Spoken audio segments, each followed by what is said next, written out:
Tukwase enkumbi eno ng'akabonero k'ekibiina kyaffe. Amyuka President wa Democratic Party Mukasambidde alondeddwa mu kamyufu ka Democratic Party Masaka okukwatira DP Bendera ku kifo ky'omubaka wa Paalamenti owa Nnyendo Mukungwe mu kulonda kwa 2021. Ono tabaddeeko amuvuganya. Era nkakasa ngenda kukuba campaign ate tugenda kuwangula. Mbidde ategeezezza ng'essira bw'agenda okuliteeka ku kulwanyisa ekibbattaka. Tugenda kutambulira ku mulamwa nkuumattaka. Abakisomye abamu tebakimanyi.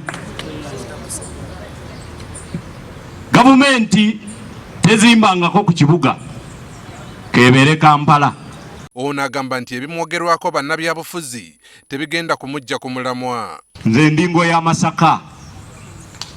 Ebivumo okujeregebwa okujonyesebwa ebyo mbirabanga nkuba ebindabinda tesobola kuntiisa nti esobola okusangula ebiba byennyambadde.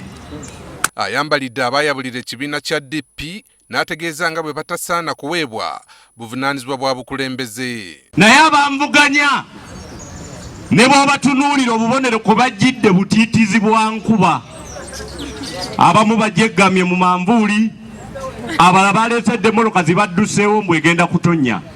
Mmotoka bya kika kya bbaasi. Ono asabye ebibiina by'obufuzi okukolera awamu nga basimbawo omuntu omu okuvuganya ku bwa pulezidenti. Ate bakandideti bonna abaagala obwa pulezidenti bannange mutugjeeko omululu, mutuule wamu, mukanye, muggyemu omuntu omu abantu bannansi bamuwagire.